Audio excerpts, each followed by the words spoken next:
وَيَقُولُ الَّذِينَ كَفَرُوا لَوْلَا أُنزِلَ عَلَيْهِ آيَةٌ مِّن رَّبِّهِ، اور یہ کافر کہتے ہیں کہ اس نبی صلی اللہ علیہ وآلہ وسلم پر ان کے رب کی طرف سے کوئی معجزہ، کوئی آیہ، کوئی نشانی کیوں نہیں نازل کی گئی؟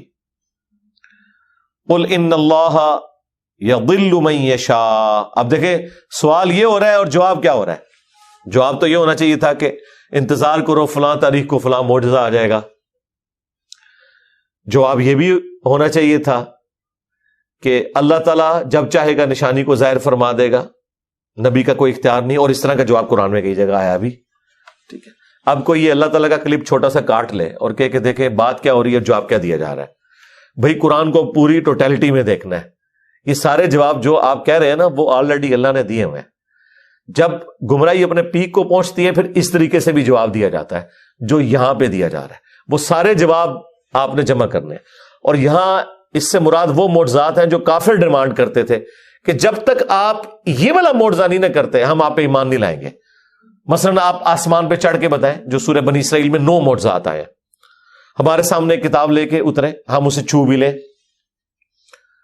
آپ کے لیے باغ ہو جس میں آپ نگاہ دیکھ کے جو ہے وہ نہریں رواں کر دیں، آپ کا سونے کا گھر ہونا چاہیے، یعنی اوپر دیکھیں تو سونا، نیچے دیکھیں تو سونا۔ نبی علیہ السلام کے بارے میں کافر ڈیمانڈ کر رہے ہیں، اللہ نے کہا کہ ان سے فرما دو میں تو نبی ہوں، میرا کام تو صرف ڈر سنانا ہے، معجزات تو اللہ تعالیٰ کے پاس ہے، وہ جب چاہے گا ظاہر کر دے گا۔ لیکن یہاں پہ یہ جواب نہیں آیا، یہاں پہ جواب یہ آیا قُلْ إِنَّ اللَّهَ يَضِلُّ مَن يَشَاءُ، اے نبی ان سے فرما دو کہ اللہ تعالیٰ جسے چاہتا ہے گمراہ کر دیتا ہے۔ مراد یہ کہ تمہیں ہر طرح سے سمجھا لیا، اب آخری جواب سن لو کہ تمہاری قسمت میں اب یہ گمراہی مقدر ہو چکی ہے، چونکہ تم نے حق بات قبول نہیں کی۔ تو اللہ تعالیٰ جسے چاہتا ہے اسے گمراہ کر دیتا ہے، اور ایک ترجمہ یہ ہے کہ اللہ تعالیٰ گمراہ کر دیتا ہے جو چاہتا ہے کہ گمراہ ہو، یہ ترجمہ بھی درست ہے۔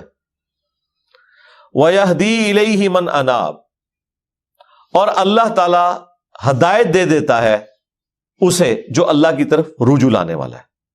اب یہ جو دوسرا پورشن ہے نا، اس نے چیز واضح کر دی کہ جو اس کے پہلے پورشن میں میں نے دوسرے والا ترجمہ کیا ہے نا وہ اس میں فٹ ان بیٹھتا ہے، کیونکہ دیکھیں جب یہ بات آ رہی ہے کہ اللہ تعالیٰ ہدایت اسے دیتا ہے کہ جو اللہ کی طرف رجوع لائے، تو اس کو وائس ورثہ کیا کریں گے کہ اللہ تعالیٰ گمراہ اسے کرتا ہے جو خود گمراہ ہونا چاہے۔ یہاں پہ فٹ ان بیٹھ رہی ہے، اور جو اللہ کی طرف رجوع لانے والے ہیں ان کی نشانی ساتھ ہی بتا دی۔